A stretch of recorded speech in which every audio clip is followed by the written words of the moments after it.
Karis Painter. This is Moves Unfiltered. We explore the dance communities of Philadelphia. We learn how dance is a vehicle of culture, conveying traditions, music, and history. I'm a dancer, an advocate, a storyteller. Come with us as we explore Moves Unfiltered.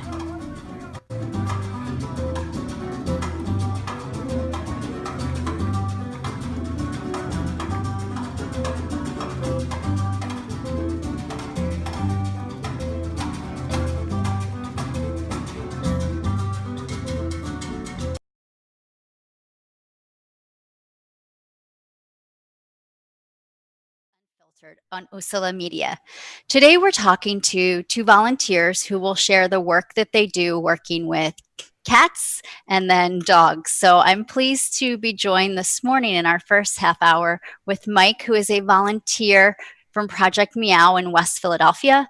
ProjectMeow is a hi, welcome. I'm so glad you're here. I'm going to share a little bit about ProjectMeow, and then I want to hear more from you about your experience.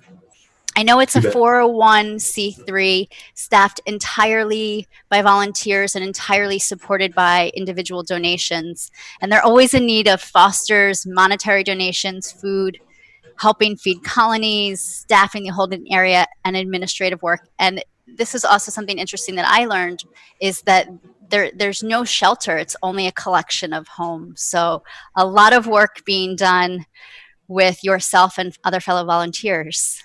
Yeah, we do have a short-term holding facility, but it's not a shelter. We keep cats there for a night or 2 nights, ideally at most. It's a garage. So I guess maybe that's somebody's home too, but we call it, the holding facility. But yeah, ProjectMeow is in West Philly. I've been associated with them for about 4 or 5 years now. Before that, I have another 15 years in animal rescue. And Meow stands for Make Everyone Wanted. They wanted me to tell you that. So definitely. Yeah. And even though it's called ProjectMeow and we do mostly cats, I'm going to say it's like 99% cats, every now and then a dog sneaks through. So.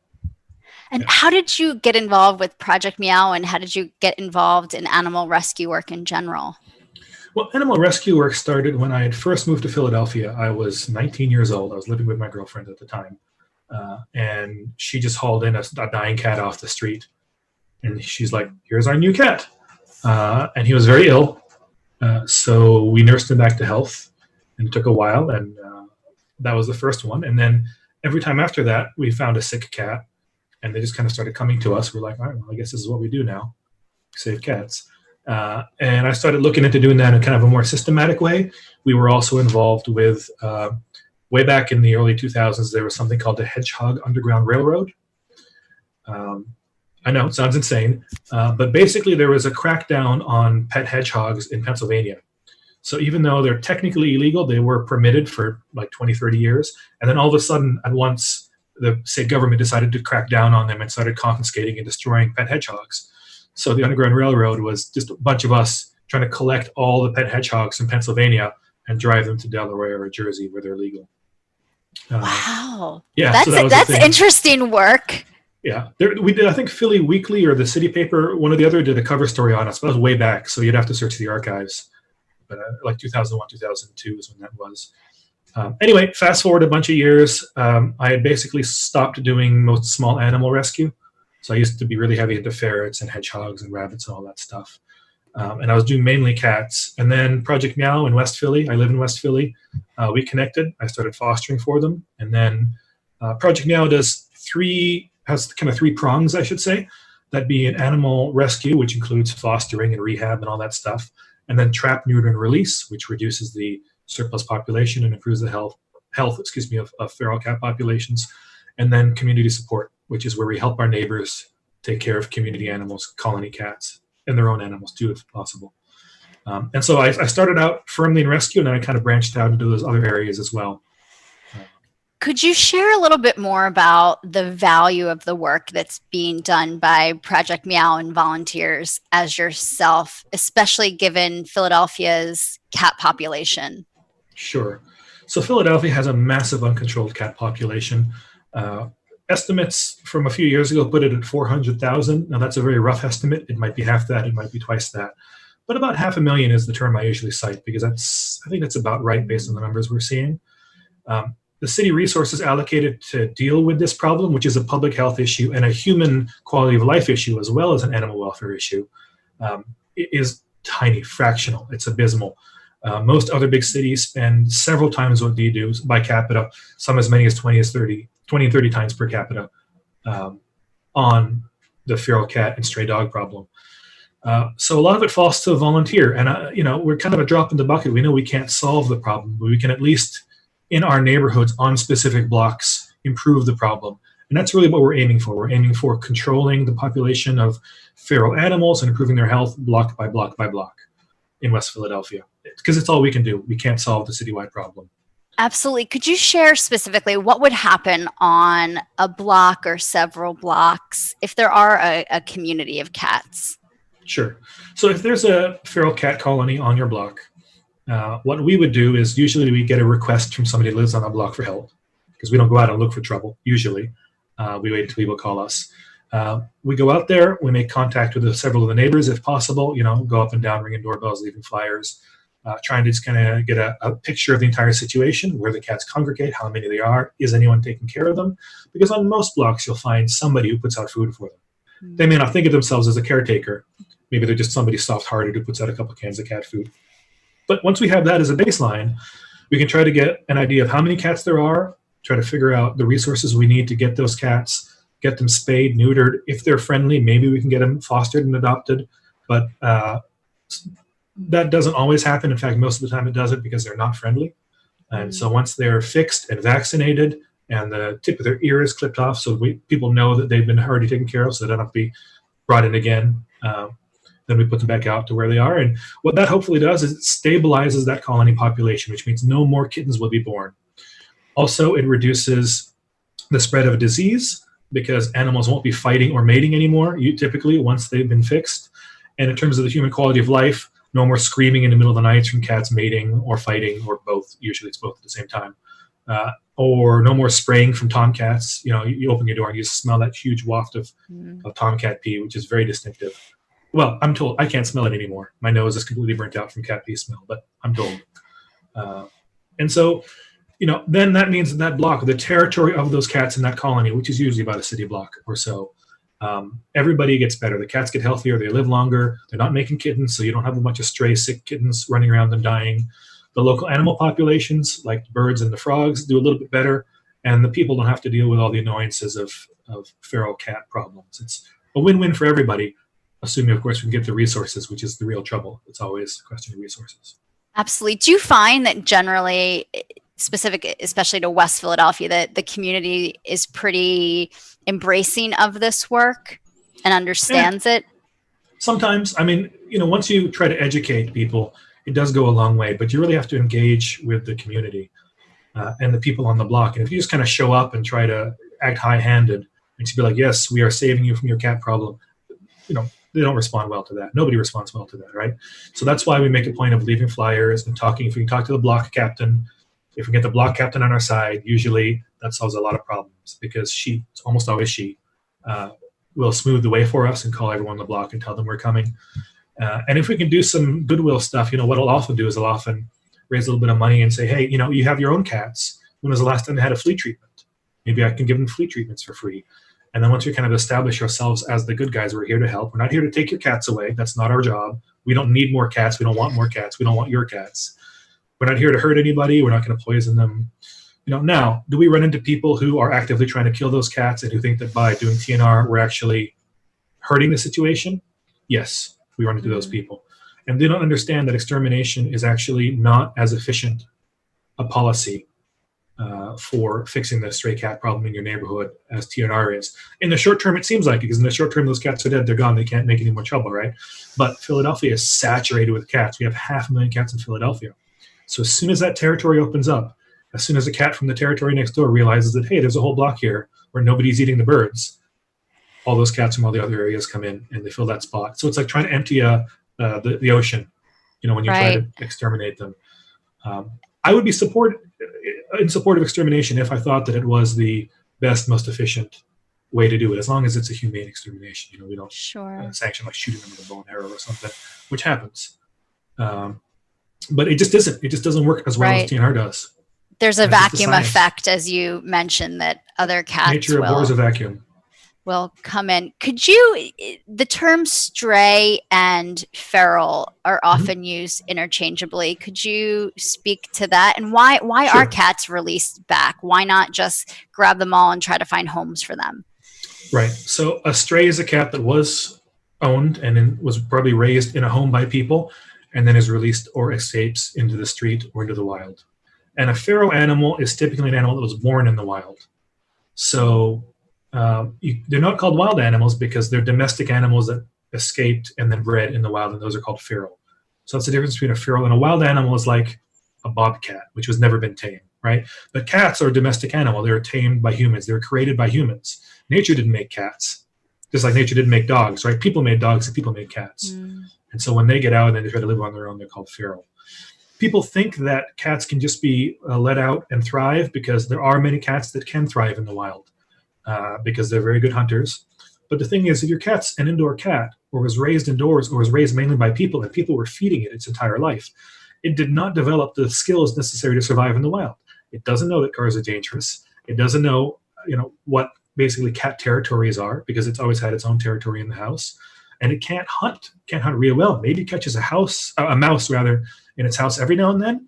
But in order to sustainably hunt and kill enough animals every day to survive, they're just not good at it. So strays have usually a very bad time unless they're extremely adaptable.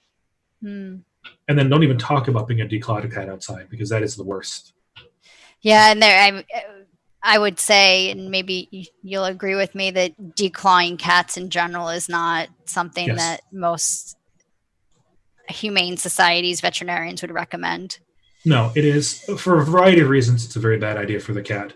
Obviously, the people like it because then the cat can't scratch anything. But the problem is the cat can't scratch anything. And also it's very painful, and it actually cuts off, it doesn't just get the claws out, it cuts off the front part of their toes, right? So they can't really walk, cats walk on their toes, and when you cut off the front tip of it, it's like trying to walk on your knuckles. So imagine somebody cut, the tops of your toes off, and you have to like walk around on the stumps. It's the worst. So it's just a bad idea. It does happen. People still do it, but it's much more rare than it used to be, and that's good. They make these little plastic caps now called claw caps, and it's kind of a pain getting them on, but you can put these caps on the claws of the cat, you glue them in place, and they last for several months ideally, and then keeps the cat from actually scratching anything. It's because it makes this like little blunt tip. I assume, as someone who has owned cats, and you as well could speak to this, that once a cat is inside, they can be trained. There can be certain areas where they scratch and certain things. So this idea that a cat inside rips up everything might not be the full picture. To a degree. So some cats are more trainable than others, especially if a cat comes in from the outside. So there are cats that are friendly ferals, or semi-ferals they're called, which is, even though they're born and raised outside, they have, humans have bred into domestic animals, into dogs, into cats, into horses and cows and all that. They bred an affection to humans. So even a feral dog or a feral cat, many of them have that kind of inbred instinct that humans, that's where you go for food and comfort and safety. So there are a lot of cats that may have been born outside, but that are very friendly to people because they just have that, the genetic code bred into them. And so that cat will be very friendly. You think, oh, he's going to be a great pet. But as soon as you bring it inside, it starts treating inside like it treats outside. So it pees anywhere it wants or to mark territory, and it scratches everything, because that's how it makes itself at home. That's how it tells the other cats in the area, even if there are none, this is my home, right? You can see the scratch marks, you can smell the pee. And so those cats, it's very difficult. It's possible, sure, for most cats, but it's very difficult a lot of the time to get those cats to stop doing what they're doing. Whereas a cat that you've raised from a kitten, they're much more trainable. Absolutely. Yeah. This sounds like endless work. It sounds like it's a multi-prong approach to something in Philadelphia, especially that is a huge challenge. Why volunteer? Why do the things that you do specifically to you and in general? Yeah, well, different people have different motives for volunteering. The kind of the simple way of why I do it is because there's work that needs doing and there are not enough people to do it, right? I saw a need, it's something I'm good at, it needs to be done. But also on a personal level, I do it because I'm very angry about the situation that people have created for domestic animals. Humans created these animals. We made them dependent on us, and then we threw them out. And it's inhumane, it's unethical, it's evil, really, if you think about it. And I'm very angry that more people, even though you personally, individually may not have contributed to the problem, we collectively as human beings, it is our problem. I didn't throw those cats on the street, but it's still my responsibility as part of the human race to take care of these dependent creatures that we've created. There are people out there that do wildlife rehab, they rehab like hawks or squirrels or stuff. Great. I love them. That's not what I do, because those animals, I don't feel like they're our responsibility by and large. Whereas domestic animals, cats, dogs, ferrets, all that stuff, house pets basically, or even farm animals, they are our fault. And I feel that not only is it work that needs doing, but it's work that we should be doing and more people should be doing it. And since they aren't, I have to spend a lot of time making up for everybody who's slacking, right? That's how I Definitely. Do you often share with your friends the value of the work that you do, especially with friends who may not understand the cat population and the value of especially trap, neuter, release, and manage? Right. Trap, neuter, release is harder to sell, certainly. The way I get people into it, I use kind of fostering and adoption as a gateway. There are some people that are really gung-ho about trap, neuter, release right off the bat, but most people kind of get gradually eased into it by doing the foster and rehab work. Because it's a lot easier to convince somebody, oh, why don't you just adopt this cute kid just for a little while, just for a few months, we'll find it a home. You don't have to keep it. It's not a long-term commitment. And then when you're done with that, you get a new adorable kitten. And then after a while, once they're doing that, then we can say, hey, do you have a few minutes to help us down the street? Because it's all a neighborhood thing. We're all in the same neighborhood. So nobody has to go extremely far. And then That's kind of the gateway drug. How it goes, I'm going to say 9 times out of 10. Yeah. People tend to come in. Is there a general profile of someone who is interested in fostering or volunteering, and things that you would say these are the know before you jump in with 2 feet? Well, a profile can be anybody, really, as long as you have a little bit of time and energy and love to spend. If you want to do fostering and adoption, ideally you have a room that there's a door you can close. That's climate controlled, where you can keep the animal for a while. Even if that's your bedroom, as long as you don't mind then having an animal that maybe hates you in your bedroom for a little while. I've certainly done it. If you want to do trap, neuter, and release, you need to be able to go outside. You need to be able to do some moderately physical tasks, setting traps, lifting traps, carrying traps. They're not very heavy, but they're not nothing either. It's a big metal trap, like a 3-foot metal trap. And you have to be okay with maybe getting bitten or scratched sometimes if you do that kind of work, or getting poop on you. Happens all the time. But more than the physical stuff, you have to kind of be able to deal with a lot of the mental, I'm going to say, trauma that comes with doing this work, especially long term. You see some really terrible things. You see some of the worst that people have to offer. You also see some of the worst that nature has to offer. Nature is pretty brutal. And so when you go out there to do this sort of thing, you're going to see a lot of animals in great distress. And sometimes it's somebody's fault, and sometimes that's just the way it happens. And if you can't deal with that over and over again, day in, day out, and you can't find a way to deal with that, then you're going to burn out real quick. And we have a lot of people that go into it with all the best intentions, and then 5 or 6 months and they're done. They can't take it anymore. And I understand that. Not everybody has the kind of capacity or fortitude or bandwidth to deal with that sort of trauma repeatedly over a long time. But if you can, we really need you. You mentioned that you've been doing this for, was it almost 20 years? Yeah. How do you find that space or balance? And do you take breaks from the work? Well, I didn't deal with it in the most healthy way for a while. So I'm on my 3rd burnout cycle now, is how I think of it, where I did the work for a long time. I got terribly depressed about it. I burnt out. I stopped doing it for about a year or 2. And then I got back on the horse, and that's happened twice now. And I'm trying not to go in the burnout phase a 3rd time. Sometimes that does mean taking some time off, not burning out, but like seeing, oh, burnout's coming, I need to take a few months off. I had 4 cats die on me in a very short period of time this winter. And 3 of them I'd really invested emotionally a lot in, which is a mistake when you do this kind of work. You should, but you can't help it, and I poured a lot of resources into, and, it just happens. Sometimes they die, you don't know why. Sometimes they're dying. Sometimes you're trying to save them. Sometimes it's a hospice situation, or sometimes it's a happy ending because, they died inside and warm and loved instead of dying, outside on the street in misery. But after that, I was having kind of a rough time. So I decided, I'm just going to take a little time off. Now, by time off, I mean I'm still doing some of the work. I'm just not doing it as gung-ho or hardcore as I used to. So this year I've maybe done a dozen TNR and rescues. Those are kittens, and then maybe 4 or 5 adults, which for me is like nothing, right? Like I can do that in a weekend. And I don't have any current fosters either. I have 7 cats in the house and a dog, but none of them are active fosters right now. They're all either owned cats or hospice cats. So, if you can do hospice work, we need those too, actually. What exactly would be involved in hospice work? Well, you take a cat that's terminally ill and you care for it until it goes. Yeah, hospice care and senior care, there's always a need for those folks, and that takes a very special kind of person. I've done hospice cases and I've done senior cases, but it's not like my thing, and I don't think it could be my thing either for all the horror that I see in my everyday work. But it seems like it could be incredibly rewarding as well. Absolutely. The people that do it really love it. And good. I mean, because it's a need and they're willing to and able to fulfill it. But those people even, they have to take breaks a lot, and I don't blame them. You do that for a couple of years and you're like, I'm just going to do some regular stuff for a while, and maybe after I heal a little from this self-inflicted, very necessary, very important trauma, then I'll get back into it. Absolutely.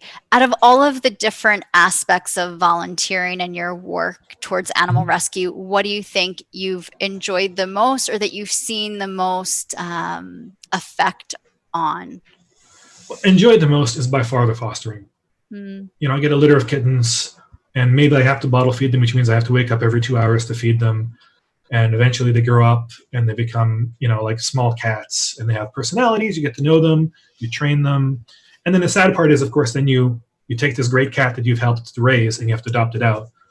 But otherwise, you just wind up with 100 cats in your house and you become a hoarder. The other thing that I've really found some fulfillment in doing is actually hoarder intervention work, which is not something that ProjectMeow does a lot of. We do a little bit in ProjectMeow. I've done most of that outside of ProjectMeow. But there isn't a lot out there in terms of, like volunteer rescue workers, volunteer welfare workers dealing with hoarding situations.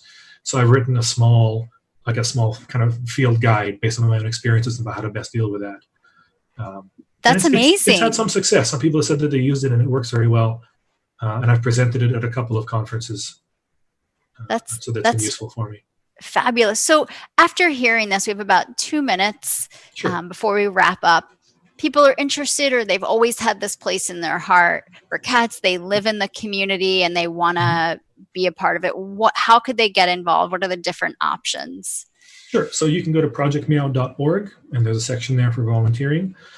We need all kinds of help. Even if you're allergic to cats, you can do admin work for us, and that's great because we need somebody who can do spreadsheets and phone calls. That sort of stuff is very important as well. Answer emails.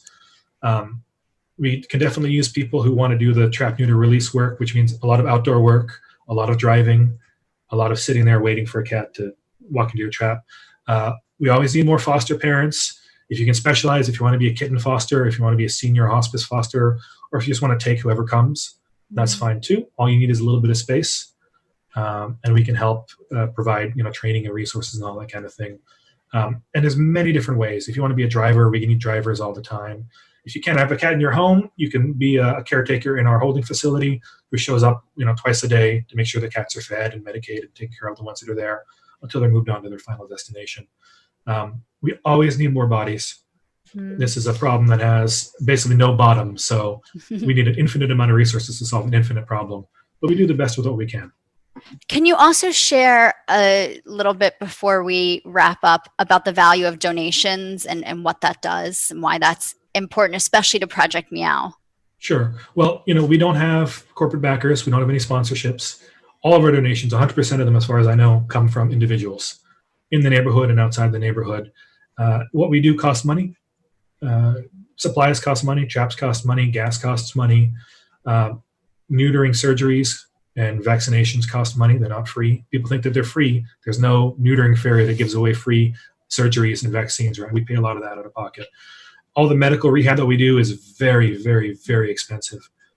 Vet bills for this stuff, add up very quickly. And we need bodies. We also need cash. We have an Amazon wish list if you want to donate resources as well. If you just want to buy us food and litter, again, we can always use more of that. We never have enough. But really, cold hard cash is always in short supply.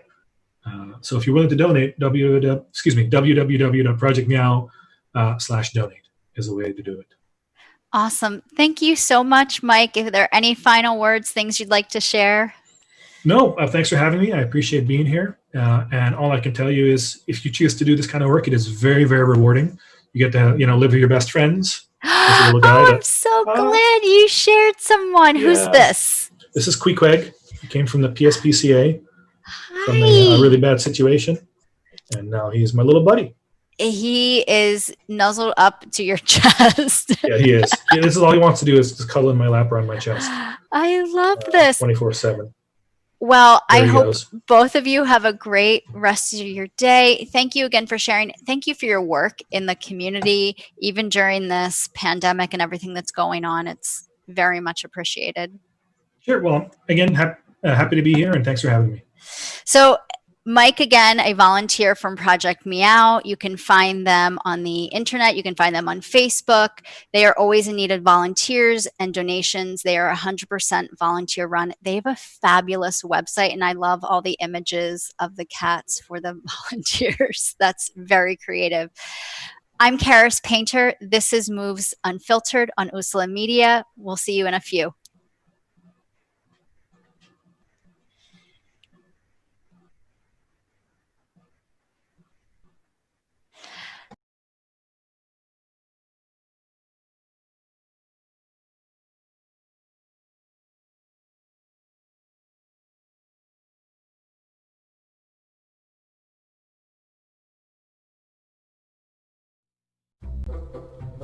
They call me Maxie, but I prefer tripod.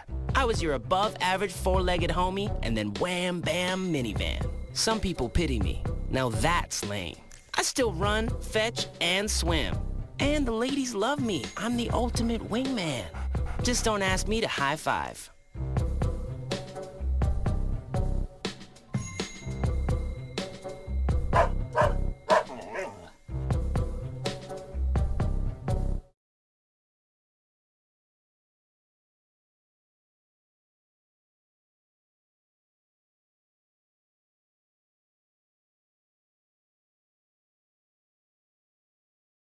Not completing high school is more of a social thing than it was an academic thing. Even though all these years have passed, I still had that longing to have my diploma. I have a mentor, and she convinced me to continue my education. No one receives a diploma alone. If you're even considering getting your high school diploma, go get it. You can do it. Find free adult education classes near you at finishyourdiploma.org.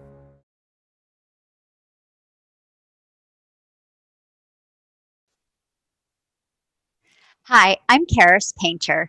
We are on Moves Unfiltered on Usula Media. Dylan DiRosato is our sound engineer, and we're continuing our show talking about animal volunteers. I'm pleased to be joined by Rachel, who is a dog lover, a dog owner, and an educator. Welcome, Rachel.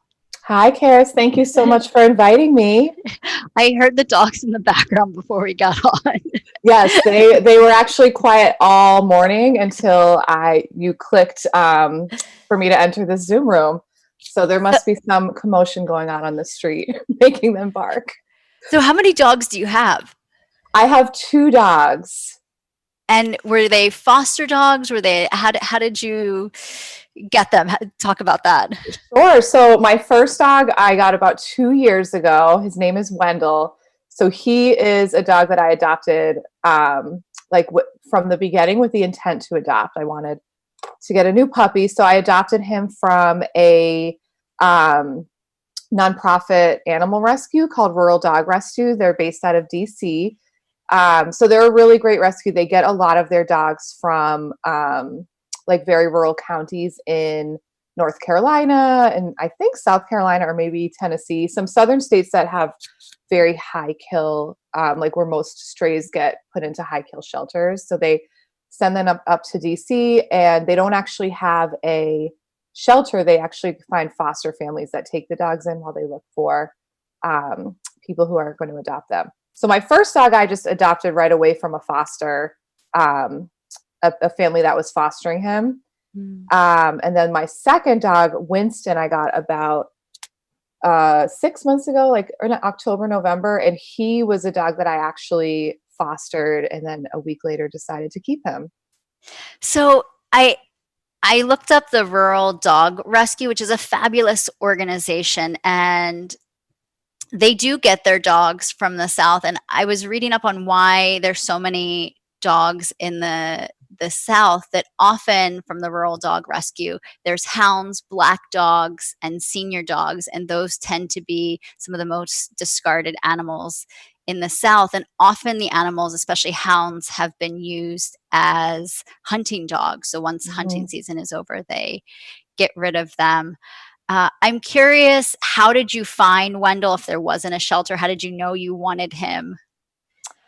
So Rural Dog Rescue, they're doing it differently now, but at the time, pre-COVID, 2 years ago, they have every Saturday, they have adoption events. So they hold them in Southeast DC, I think on 12th Street, maybe 8th Street in Southeast, in Capitol Hill. So all the foster parents drop their dogs off, and they have volunteers that handle the dogs during the adoption events for 2 hours. So you can actually go and meet the dogs. So they're just like all out on the sidewalk. So if you see a dog that you like, you can take them for a walk or hang out with them. They have all of them listed on a website too. So if you see one that you're interested in, then you can actually meet them in person. And when I got Wendell, I had just moved to DC. So I knew I wanted to get a dog soon, but I didn't have a real timeline for it. And I was actually getting brunch up the street. And we were like, oh, let's just walk down and see what dogs are available today.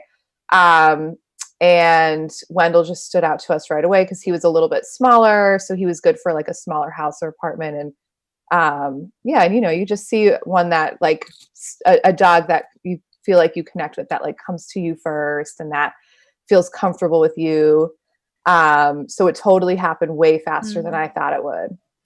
So some people are focused on a certain breed, or that they want a particular dog, and then other people are very dedicated to shelter animals, rescue animals. What made you go the shelter rescue animal route?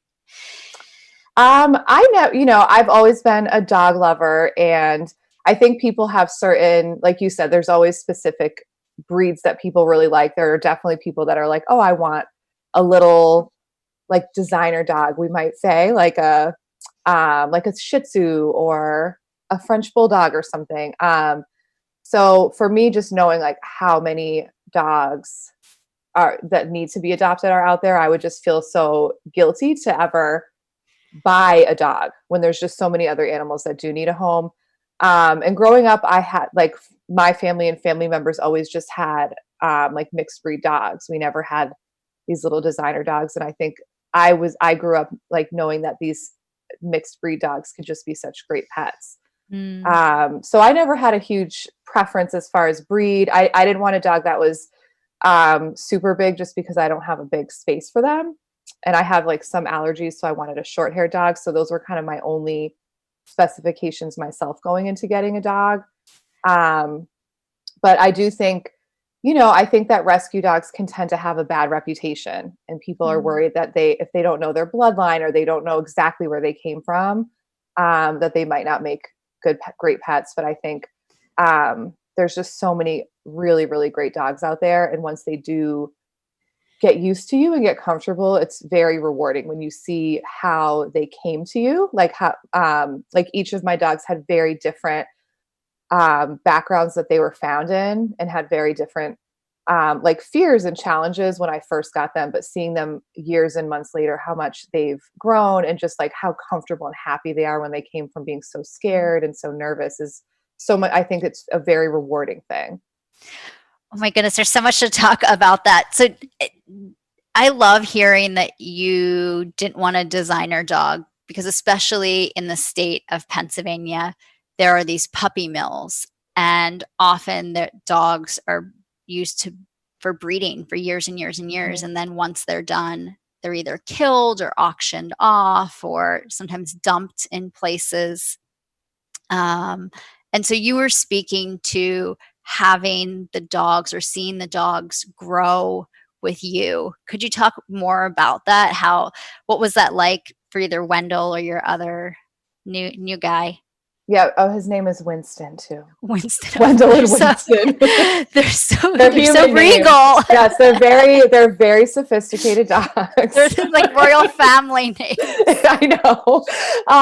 So I knew very little history about them. Like both of them were just the shelters from they're both from North Carolina. I think they're from a county called Beaufort County, which is a very rural. I know that is just a rural area. I don't know anything else beyond that. So the shelter that they came from, both of them just said that the dogs were found abandoned. So they were just strays that were found kind of wandering around in the woods. So there's no, you kind of, when you get an adopted dog like that, you have to kind of just piece together from like what they're nervous of or what they work well with of probably what their background was. So my first dog, Wendell, he's great with other dogs. Like I could throw him in with any type of dog and he loves to play and he loves being around other dogs. So that tells me he probably was exposed to a big group of dogs when he was really young. But when I first got him and brought him home, he was petrified of every outside noise. So I got him in the summer. So he was scared of the sound of cicadas. I live in Maryland, so the cicada sound is really loud. So if it was nighttime, he would not go outside because he was so scared. If a car drove by, if someone slammed their door, if a car that was playing music, he would just run inside and he would try to so he was just absolutely petrified of going outside. And I remember he only liked to be inside or in my car. So I would have to trick him to even go outside to go to the bathroom, but I would like open my car door. So he would get out of the front door of my house and then like close it really quick just to get him outside. But just with like a lot of patience for the first 2 to 3 weeks, he started eventually like going out in the backyard and then started getting more comfortable with walks. And within a month or two now, like he wanted to be outside all the time. So he just was, he was very fearful of that. And then my other dog, Winston, definitely seemed to like, he was very scared. He loves being outside. That was never a problem for him, but he was very scared of males. So any male in the house, he would cower.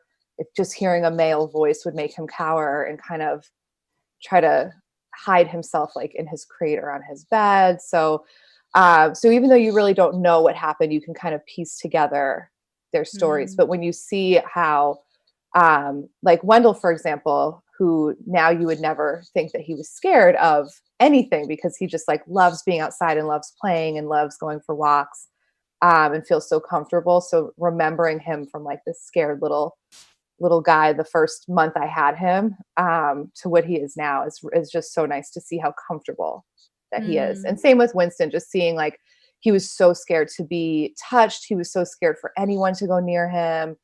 Like if you tried to pet him, he just looked so nervous about it. And now he just wants to be around people all the time, wants to like be snuggled with all the time. And he's just the sweetest, easiest dog that I've ever had. So I think like for anybody who is thinking about adopting, it is really important to give dogs that transition time. Because I think the first month or so can be a challenge. You have to have a lot of patience depending on where your dog came from. But once dogs get through that adjustment period and have a routine, like just like kids, they need their routine, they need to feel secure. I think that it's very, very, very rewarding, the type of loyalty that you get from their pet after that, once they get over that initial fear. You displayed incredible patience with the dogs. What else do you think people should consider before adopting a dog or even maybe fostering a dog? I think you definitely have to make sure that you have the time to commit to the beginning. I think oftentimes I see, I have a lot of friends and even family members that have fostered or adopted. And I think that they have an expectation that they are going to get this perfect dog the first day, that like they're going to take the dog home and not have to train it. And it's going to just be great with other dogs and be great with people and be great in the house. But yeah, so I think it's really important to know that even if you see somebody that has this great, well-trained dog, they probably weren't like that the first month or two that they had them. So I think just really managing your expectations. I think it's very easy. One thing that I do see a lot in different adoption agencies are dogs that get sent back a couple weeks after being adopted, because I think that people aren't always prepared for the time commitment that it takes for that initial adjustment. So I do think it's really, really important to know, like, if you do foster or adopt, that they've been through, you have to think from their perspective. You have no idea where they came from. They probably just got shipped from there's so many more strays in the South. So if you're adopting from a northern state, they probably just got shipped up and had to be in a crate for 12 to 20 hours, like in the back of a van. And who knows what they came from prior, that they might've been in a shelter where they were seeing people for the first time, and, and being locked up maybe from previously being out in the wild. So they go through so much trauma before they come to us that they're just kind of in survival mode when they first do get adopted. A lot of dogs, not every dog, but it takes a long time. They need that adjustment period. And I think dogs are very resilient. And when you see, like, I still am so like shocked by how fast they do adapt. But they just need, I think if you are considering fostering or adopting, they really do need a couple weeks of adjustment before you really see what they truly have to offer. Absolutely. And it sounds as if people need to make a commitment to doing that work. That yes, even if the dog comes in and might have been potty trained or use the outside to go to the bathroom, that in a new place, they might go to the bathroom on the floor. And that's something that as a new owner, we would have to deal with. Yep. And that was what, my Wendell came to me and they told that the rescue told me that he was potty trained. And of course, the first 3 or 4 days he had a couple accidents. And after the 4th day, he's never had an accident again in 2 years. So those are things, if you're not prepared for that you'd be like, oh, I'm sending him back because he's not potty, but he just was in a new environment and was just learning where do I go stand to tell this new strange person that I need to go out, and figuring out the logistics of the house, or figuring out the routine of like, oh, they will take me out at this time every day. So it definitely I think having the expectation that you're going to get this perfect pet right away. That's not true whether you get a dog from a puppy mill or a breeder or a rescue. You have to have the patience and the time to commit to getting their routines in place. And I think having an attitude of like saying, I'm going to, stick this out with them for at least a couple months to see it through before even considering rehoming the dog is really important. Absolutely. I have seen some organizations put on their social media or their website a calendar of what to expect in the first week, the first month, the first 3 months, that can take up to 3 months for a dog, especially one, as you mentioned, who might have had trauma before, to adjust to a new place. Yeah, of course. And I think a lot of rescues are starting to be much more vocal about that. I know Rural Dog Rescue, they have someone come to your home to do a home visit before they'll adopt you or let you foster, just to make sure that your house is safe for the dog. And they are very explicit about asking you, like telling you all the behaviors that you might see the first month of fostering or adopting. And you actually have to sign that you have considered those things. And so I think it's important too for rescues to be really upfront about what the first few weeks could look like too, so people don't have surprises. Absolutely. So lots of considerations, but let's switch and hear all the positive awesomeness that you have gotten from having dogs, and also what you have seen in them being a dog parent. Sure. Where would you like me to start? Just some. I can imagine, especially being in a city, an area such as the DMV, the DC area. You have a stressful job, even working from home. Having animals is a way to decompress. What do they bring to you? Yeah, they do. I mean, just having dogs, they're so loyal to you. So it's just so nice like no matter what, they're always so excited to see you. So even if I leave the room for 10 minutes, when I come back to see them, it's as if I've been gone forever. So it really does just give you like this sense of calm and happiness when you see them like so happy to see you, and it gives you this sense of calm to like see them so happy. And I think for me, one of the things I love having about dogs is I do like that it really keeps me to a routine. So it makes like I'm always outside. I'm always going on walks. There, rain or shine or cold or heat, I'm always making sure that I'm getting out into nature. Like I live right by the Anacostia Trail. So I take my dogs out there every day. And it's so even just having that time with them every day, where whether I'm doing a walk for 20 minutes or an hour, it's just so nice to have that time. That's kind of forcing me to get myself outside and get myself out into nature for their benefit, but it benefits me so much.